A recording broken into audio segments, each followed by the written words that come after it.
parece que la pregunta es muy incisiva y creo que apunta a lo que en mi impresión es un dato central en el pensamiento de Roberto, ¿no? Cuando yo presentaba hoy los distintos marcos teóricos para pensar la tecnología y la relación entre tecnología y sociedad, uno de ellos era el determinismo tecnológico.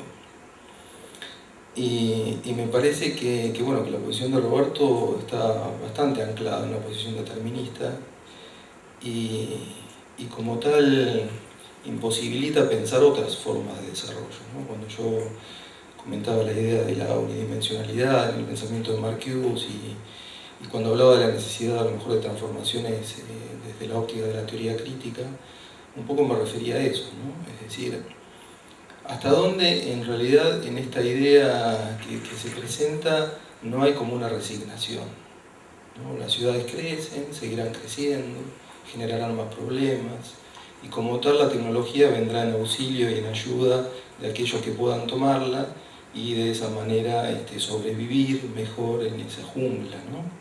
Un poco esa idea.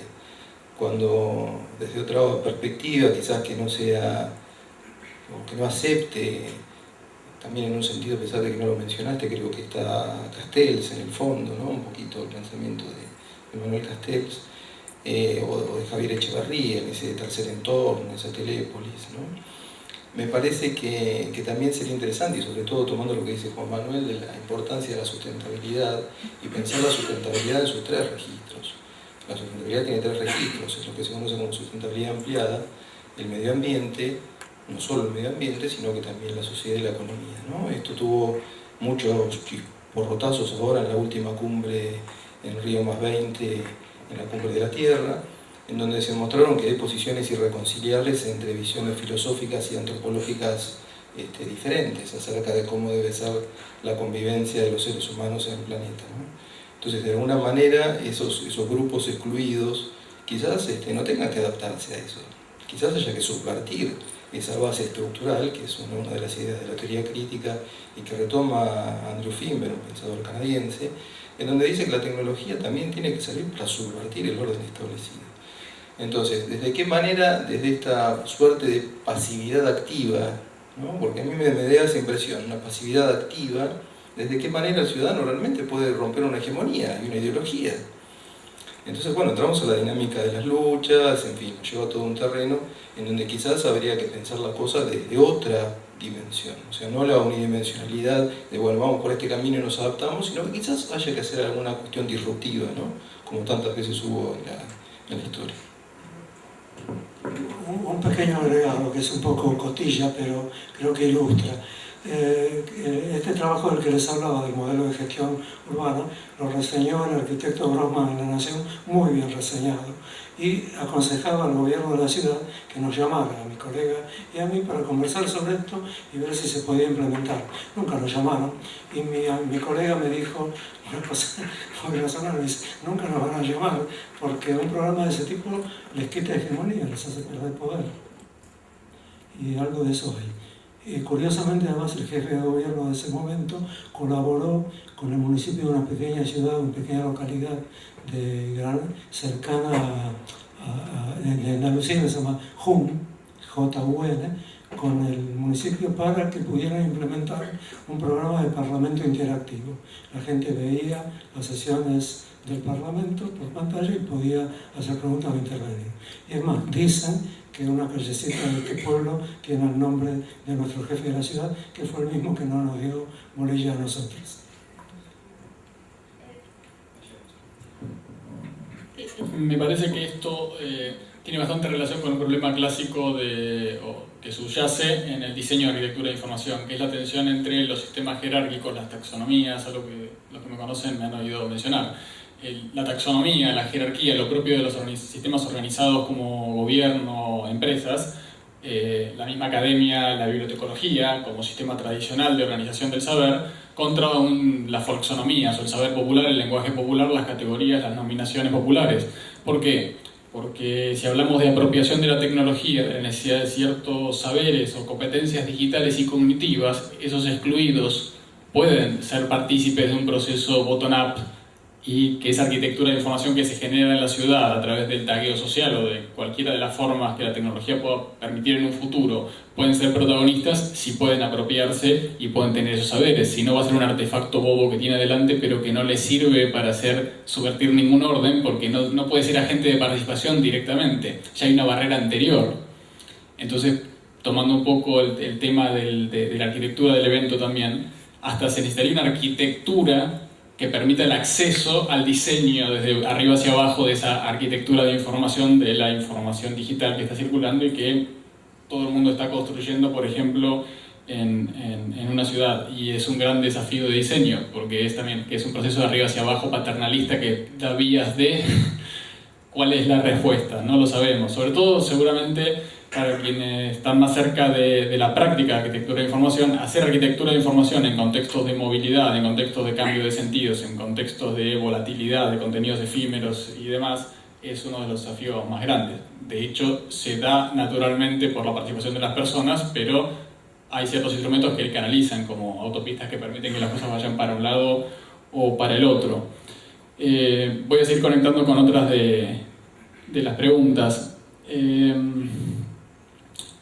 ¿Cómo puede el diseño ayudar con el information overload? Martín. No sé cuál de las dos responder. Si responder la anterior.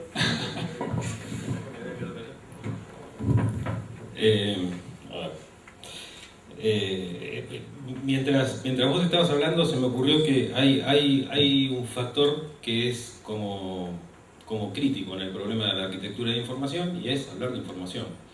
¿Y crítico en qué sentido? En el sentido de la materialidad. Estoy de acuerdo con Gustavo en muchas de las cosas que dice, pero también es cierto que bueno, hay ciertas tendencias que ocurren en ciertos grupos y bueno, así es, sabemos que mañana va a haber otro celular, qué sé yo, bla, bla. Estoy de acuerdo con que podemos utilizar la misma tecnología como para de alguna manera plantear otro tipo de valores y entonces esos diseños, pero la materialidad es un límite. Una cosa es lo que está solo en el tiempo y otra cosa es aquello que está en el espacio y en el tiempo. Y eso que está en el espacio y en el tiempo, lamentablemente digo, es así, requiere recursos, requiere energía energía transformadora y demás, y la verdad es que todo ese conglomerado productivo tiene dueños, tiene tensiones, tiene intereses y tiene valores.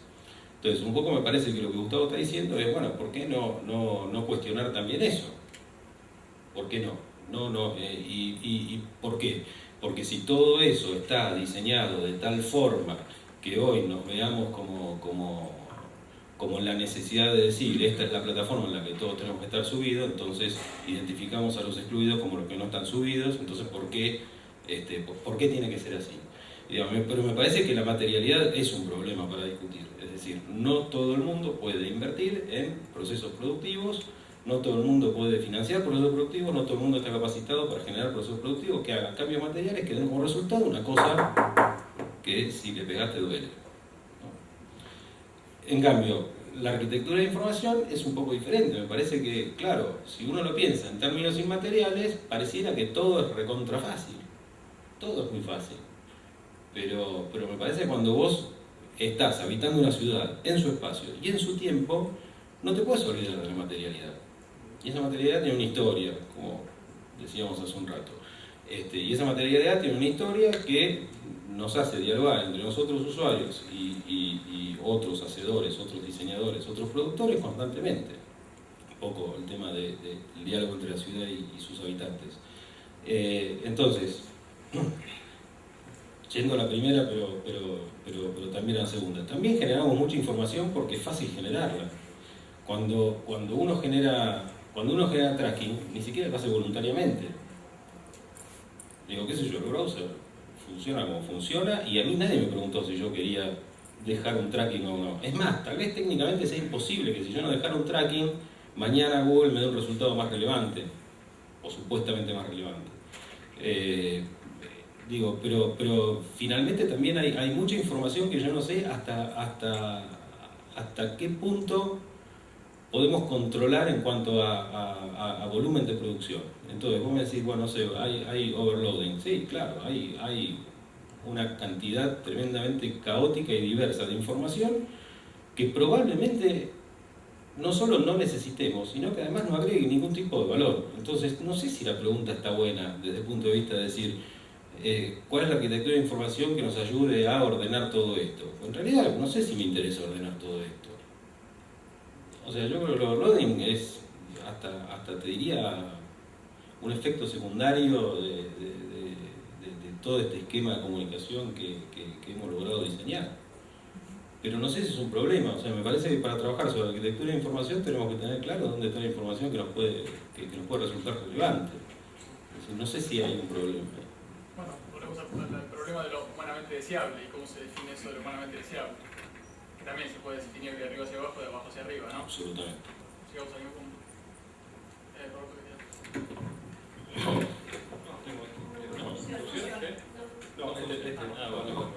Bueno, muy bien. Bueno, me alegra que haya sido lo suficientemente provocativo como para sugerir el comentario.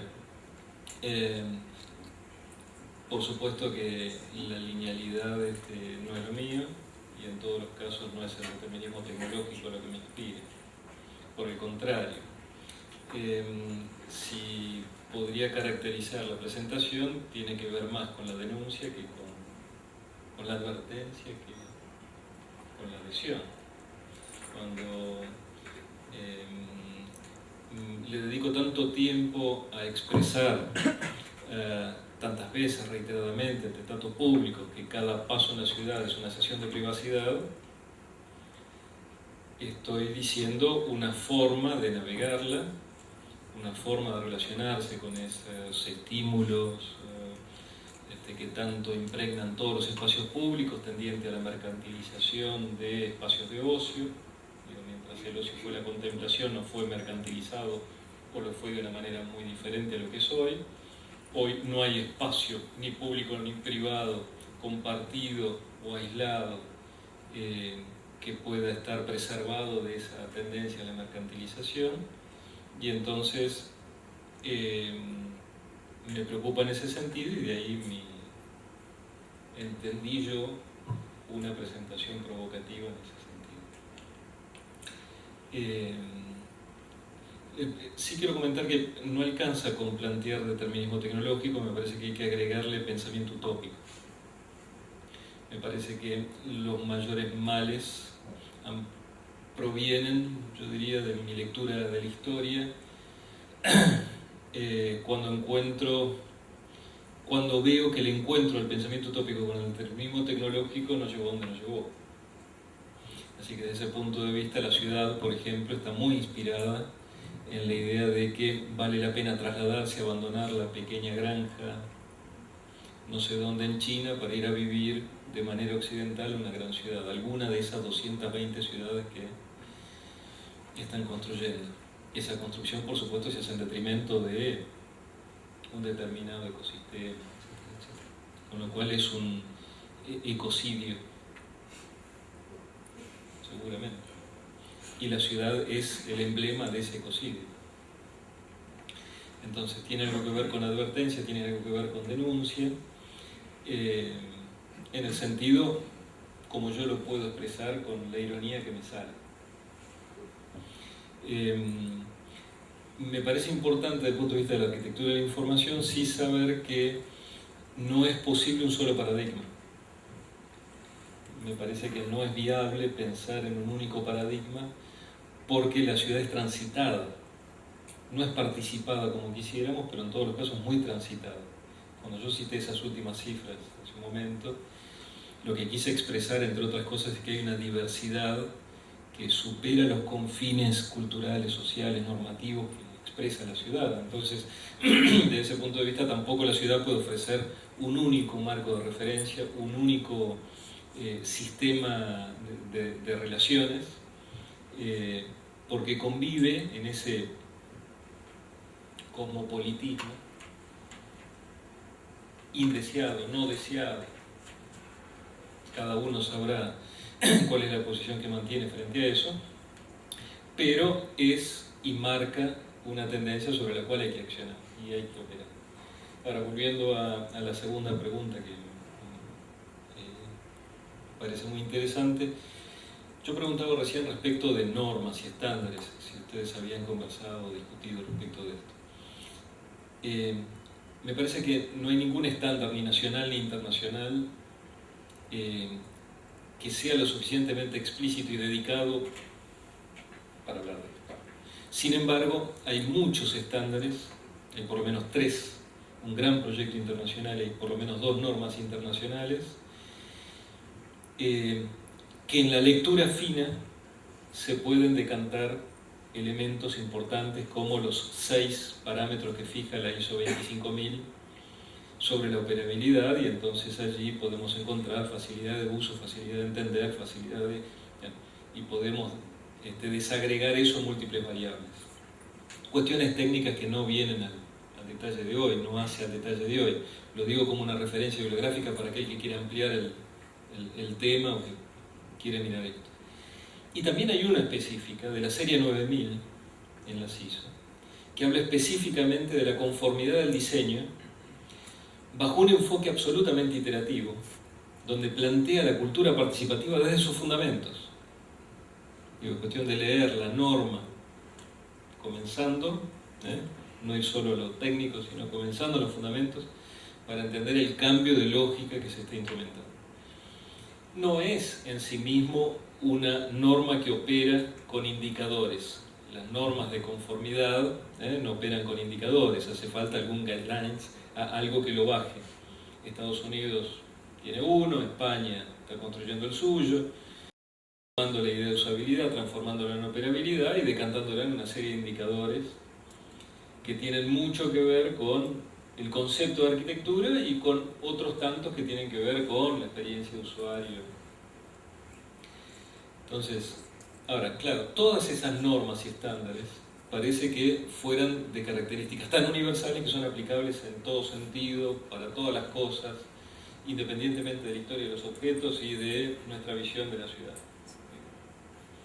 Y a pesar de eso, me parece que deberíamos interesarnos más por esas conformidades, no porque quiera normativizar la discusión o el debate, sino porque en términos técnicos la interoperabilidad lo demanda, por supuesto, para los que se dedican a la parte más técnica y más dura, pero en términos más concretos de intercambio de información en lenguajes naturales, me parece que es importante convenir, llegar a acuerdos, donde de algún modo esos lenguajes que actúan como barreras, decía Martín hace un rato, puedan resultar beneficiosos para un trabajo multidisciplinario que debería ser por definición multidisciplinario y que no lo es, en la medida en que esos lenguajes actúen como barreras de todo tipo, incluyendo las políticas, pero en todos los casos. Entonces me parece que hay como un nivel de estandarización que debería obligarnos a eso. Entonces es como una invitación que yo me hago todo el tiempo a trabajar en esto. Me parece que hay una serie de normas en IRAM que pueden, en el caso de Argentina, que pueden ayudar. Hay que leer los fundamentos. Parece que la gente lo piensa en términos técnicos. Las normas 30.000 son guías de aplicación. Por favor, hay que leerlas desde otro lugar. No son para puntear, no son checklists. Son instrumentos interesantes, valiosos. Digo, me parece que hay que interesarnos más a eso para también buscar concreción, ¿no es cierto? Buscar concreción. El campo de... Yo quería hacer un comentario, pero después... Bueno, ahora me aprovecho. Sí, respecto de esta segunda pregunta, a mí me parece que también es interesantísima. Porque no coincido con Martín cuando dice, no sé, no importa la cantidad de información. Yo creo que sí importa. ¿Y importa desde dónde? Importa justamente desde la materialidad. Porque esa cantidad de información está en algún lugar. Y eso es algo que cuando yo proponía la idea de informar los artefactos, debería estar presente. ¿Por qué? Porque se ha naturalizado. Por ejemplo, algunos de ustedes, yo creo que todos recordaremos la época en que había un límite en las casillas de correo electrónico. ¿No? Lo recordamos. Y de repente eso se empezó a ampliar hasta que alguien dijo, es ilimitado. ¿Cuál fue la consecuencia de esa ilimitación? Ya nadie borra, lo superfluo, lo importante queda ahí, como si no ocupara espacio, lo que decía Martín, pero sí lo ocupa, porque eso está en una materialidad, está en servers. Los servidores de Gmail o de Google ya consumen energía igual que una pequeña ciudad. Se está pensando en correr los servidores a Alaska para que no tengan que consumir tanto porque tiene una refrigeración natural. Pero además generan chatarra electrónica porque eso cada 5 años hay que cambiarlo. Entonces, sí que importa. La sobreinformación es una consecuencia de creer que la tecnología es algo intangible, que esa información no está en ningún lado, que es volátil, cuando en realidad está. Entonces eso hay que informarlo, y me parece que ahí la arquitectura de la información ocupa ese lugar. Mire, señor, usted quiere, pero esto en realidad le consume tantos watts. Estos watts significan en huella ecológica tantos metros cuadrados de bosque. Eso hay que informarlo. Y cuando uno informa, entonces ahí sí conscientemente uno puede decir, che, yo hace poco agarré y borré todo, tenía cosas de hace, no sé, 5 años, de mails, 10 años, que nunca jamás las iba a usar. Y estaban ocupando energía. Entonces cuando nosotros nos informen y la tecnología esté informada, uno puede tomar esa decisión. Che, voy a borrar esto. Ahora, mientras uno no lo sepa, mientras la hegemonía dice, no, la tecnología no tiene costo, la información no ocupa lugar, la información no consume energía, estamos en un problema porque no se adapta a esa situación, ¿no? Entonces me parece que es muy interesante eso. Estoy de acuerdo con vos. Yo no dije eso. No, a ver, yo no dije eso.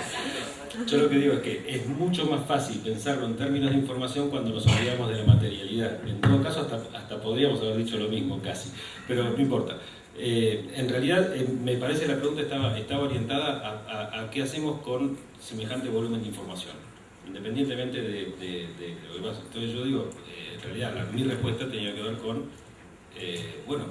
buscar la metodología para trabajar sobre información relevante. La demás no importa desde el punto de vista de la arquitectura de información, porque muchas veces aparece como la voluntad de querer controlar toda la información y ordenar toda la información. Eso no sé si tiene sentido, o sea, desde ese punto de vista. O sea,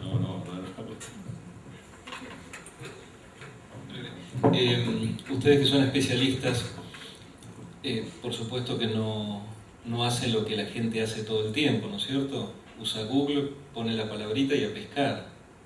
Ustedes van a búsquedas avanzadas, ¿no es cierto? Todos utilizan los operadores booleanos. Hacen una búsqueda así al azar. Ustedes no ponen la palabrita y... No, ustedes son gente que sabe de esto.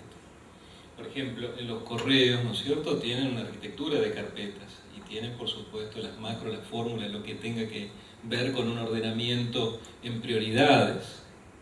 Ustedes no reciben correos. Ustedes los correos vienen automáticamente. Digo, si las personas que trabajan en esto no hacen eso, imagínense lo que hacen las personas que no trabajan en esto. Entonces, me parece fundamental actuar sobre esas competencias digitales, para sintetizar brevemente, porque si no tenemos siempre un enfoque proceso, en lugar de tener un enfoque sujeto, no usuario, sujeto.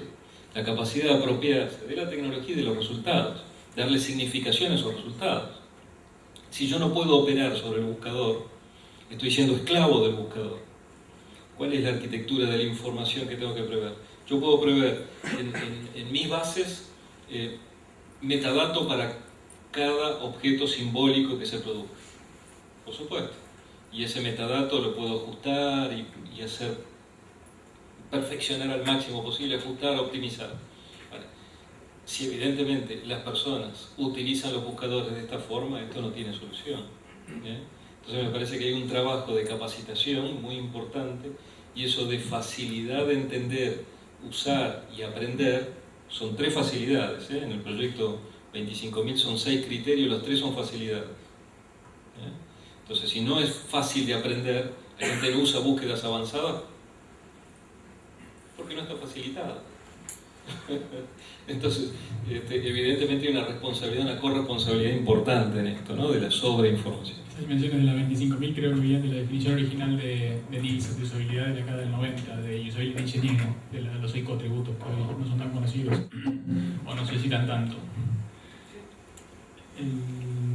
Retomo lo que dijiste y por ejemplo cambio de tema con otra pregunta, o dos preguntas que están conectadas y que tuvieron buena cantidad de votos. ¿Dónde entra la arquitectura de información en el workflow de desarrollo? ¿Y quién ocupa el rol de arquitecto de información en un proyecto de desarrollo de software? Que se puede enviar la pregunta a cualquier proyecto similar de tecnología. Me parece que me toca responderla a mí. O la introducción.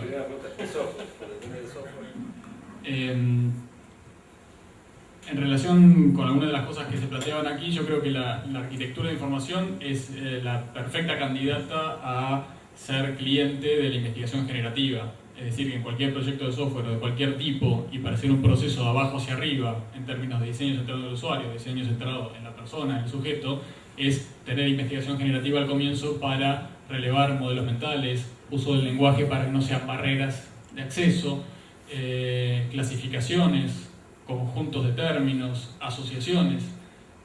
Si estamos diseñando un servicio público del ANSES, ¿son similares los modelos mentales de una persona indigente del conurbano, de una señora de Barrio Norte? ¿Cómo relevamos esos modelos? Únicamente podemos relevarlos con investigación generativa, que ya la propia comunidad de arquitectura de información ha generado sus métodos, pongámosle car sorting. Desde la antropología estamos importando la investigación etnográfica, las técnicas de mental model de Indy Young vienen un poco a caballo seguramente de la etnografía en última instancia, que creo que no lo dice cuando plantea su metodología. Es decir, que el campo internacional de arquitectura de información ya ha establecido también operatividad, elementos, técnicas que nos permiten hacer un diseño centrado en el sujeto, centrado en la persona, e introducirlo en sea proyecto de software, de web, de móviles, de cualquier tecnología, en la materia prima con la que trabaja la arquitectura de información. El lenguaje, las palabras, las clasificaciones, los conjuntos, que parece sofisticado, pero finalmente se traslada a menúes, opciones, botones, formas de buscador, búsquedas abiertas o cerradas, con o sin metadatos, o con interpretaciones del lenguaje natural o no. Entonces, creo que ¿dónde entra la arquitectura de información en el workflow de desarrollo?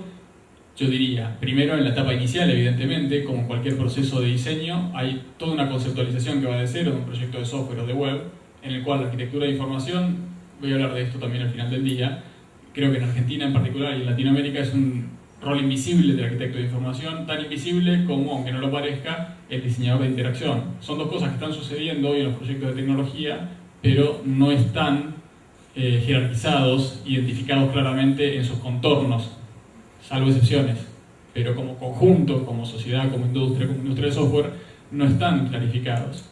Con lo cual, se está ejecutando definiciones de arquitectura de información en un proyecto a caballo de análisis funcional, a caballo de objetivos de marketing, a caballo de una cantidad de otras cosas que están ocurriendo, pero sin identificar como la tarea de un arquitecto de información que tiene un proceso específico, que parte de una investigación en la que puede participar o no, o otra persona especializada en user research o en investigación etnográfica que le da la materia prima con la que trabajar, y después tiene una actividad proyectual de diseño que entiendo que podrá cumplir con ese marco normativo, pero que en última instancia tiene un gran componente de arte y de heurístico.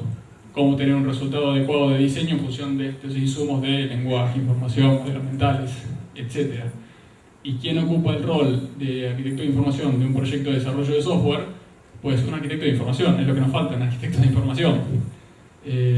No quiero ahondar en este tema porque yo lo voy a recuperar a la tarde, pero me parece que con la arquitectura de información, como igual y cualquier otra práctica, no se puede coquetear. O se hace en serio o no se hace. O la persona trabaja en arquitectura de información todo el tiempo, la mitad del tiempo, pero cuando trabaja, ese es su rol y tiene una capacitación adecuada para cumplir con ese rol, etcétera, etcétera, etcétera. O es otra cosa. Es diseñador de interacción, es diseñador gráfico, es gerente de proyectos, es arquitecto de software, es otra cosa, pero no puede ser muchas cosas al mismo tiempo porque va a ser un mar de conocimientos y un centímetro de profundidad. Como arquitecto de información va a ser un buen analista funcional, o como arquitecto de información va a ser un buen especialista en base de datos. Pues, ¿quién ocupa el rol? Un arquitecto de información. es la tarea que tenemos, desarrollarlo en Argentina, ese rol. No sé qué otras cosas quieren agregar, fue demasiado específico lo mío.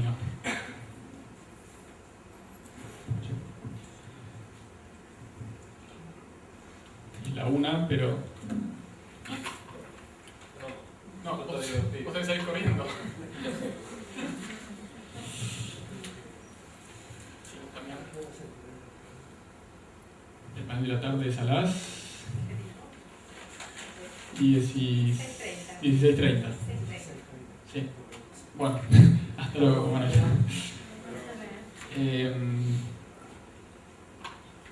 ¿Querés que te liberemos, Roberto? Sí, porque si no me llegan tarde. Gracias, Roberto.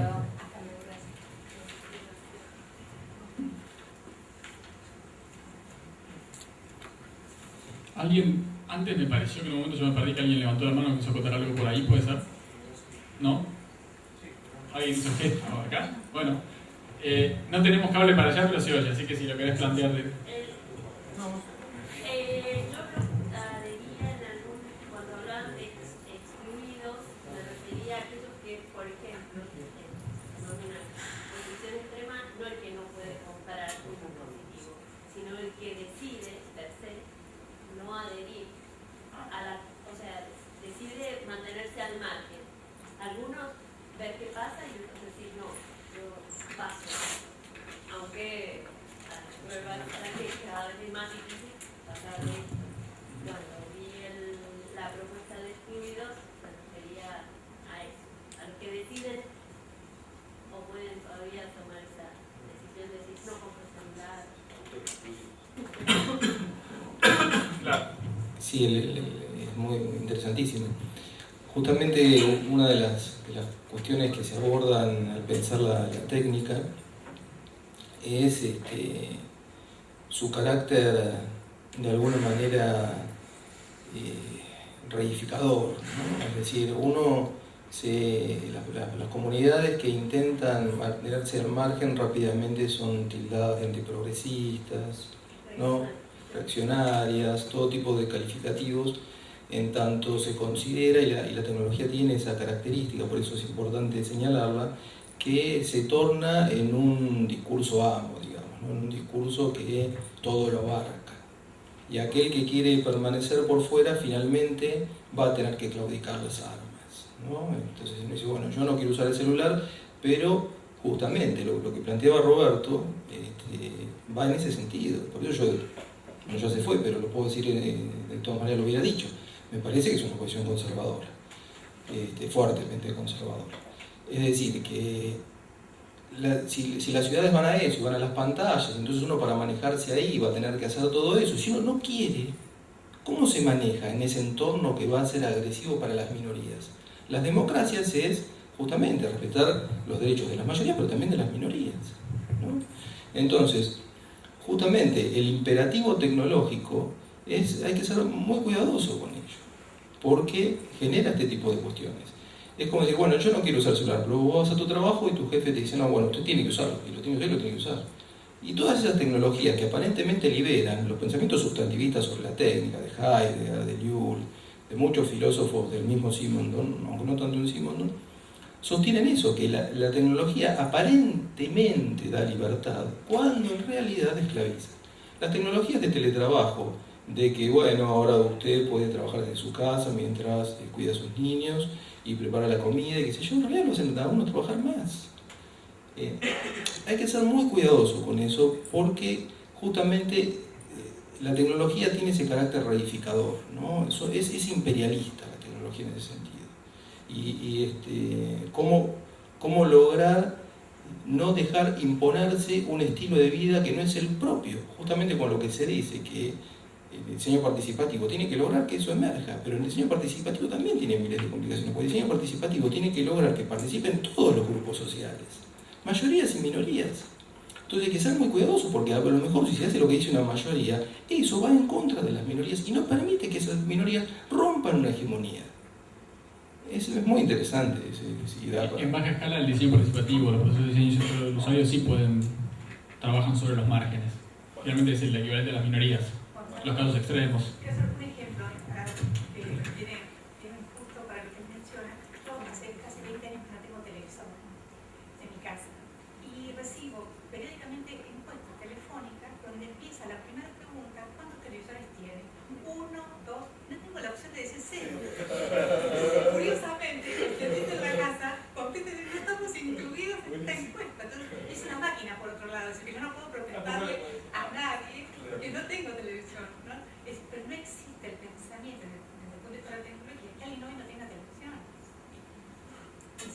sin tele y bueno, algún día decidirán tener o no, pero bueno, es el modelo que no está incluido dentro. Con respecto a las minorías en el diseño, también hago una acotación.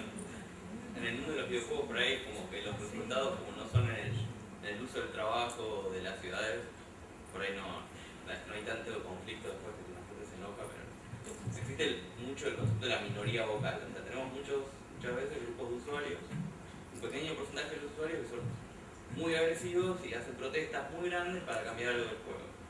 Pasa todo el tiempo. Y uno con el tiempo termina viéndolo como que otros casos donde minorías se quejan para pedir cambios son parecidos en cuanto a lo que está pasando.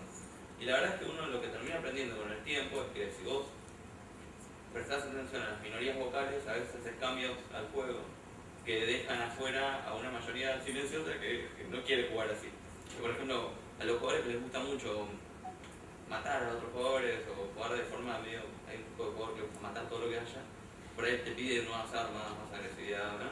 Y hay un montón de jugadores que dejan de jugar porque se sienten como que es un entorno muy agresivo. Lo mismo yo creo que debe pasar de alguna manera, que no la tengo clara y no me voy a adjudicar tenerla clara. En las ciudades también hay minorías vocales que expresan muchas cosas. Hace poco la Casa Blanca creo que abrió un espacio para que los ciudadanos americanos digan lo que ellos piensan y si juntaban, no sé, 5.000 votos creo que era, tenían que recibir una respuesta. Las 3 primeras preguntas fueron: ¿existen los ovnis? ¿Cuándo van a legalizar la marihuana? Está perfecto que pregunten eso. Las minorías vocales... ¿Quién mató a Kennedy? ¿Quién mató a Kennedy? Está perfecto, seguro que a una cantidad de gente le importa eso. Yo no sé si a la mayoría de ese pueblo le importan esos 3 puntos. Las minorías vocales es un tema que por lo menos en los videojuegos lo vemos muy claramente. Como para ponerle otro balance a ese tema de las minorías que se quedan excluidas y tomás a la mayoría en el diseño. También lo que se dice no es lo que pasa, ¿no? Ese es el otro punto que esta idea de diseño participativo a veces deja la noción de lo que escuches de los usuarios es lo que hay que hacer, y a veces, por lo menos en los juegos lo que pasa mucho es que te dicen que odian el juego y lo están jugando mientras veces diciendo lo odio, y el tipo es un fan, digamos. Es lo mismo que le pasa al de fútbol, el que dice no, odio el equipo, va a dar por 20 años a la cancha, odia a su equipo, y va a putearlo a la cancha. Ese tipo, si vos lo escucharas, dirías, bueno, hay que cerrar el estadio y dejar de jugar. Y sin embargo, lo que está pasando es otra cosa. Entonces, tener cuidado con este tema de en el diseño participativo, en escuchar a las minorías, ver qué es lo que está pasando en general y tomar una decisión con un objetivo que al final termina siendo de una pequeña minoría, que es de un grupo de 5 o 6 personas que está haciendo un proyecto de diseño, que decide algo por mucho, una mayoría, y es cierto. Es que habría que distinguir también los componentes del diseño participativo, la materia sobre la cual se diseña. Quizás un error recurrente es cuando se hace investigación con usuarios o cuando se hace participación de personas que son protagonistas de un diseño, es preguntarles sobre aspectos funcionales. Esa es la manera más burda de hacer investigación y equivocada, digamos. Quien tiene el control del proyecto de diseño, naturalmente, y porque no hay otra posibilidad, es un equipo de diseño o un líder de diseño, alguien que es responsable del diseño.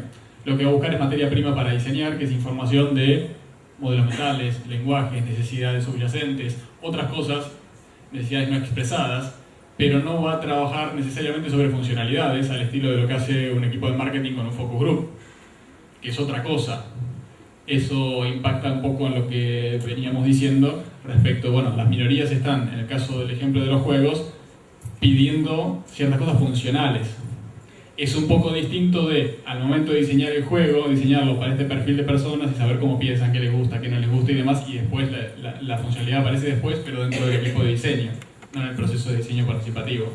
Esos matices se pueden profundizar, pero es bastante relevante, ¿no? Para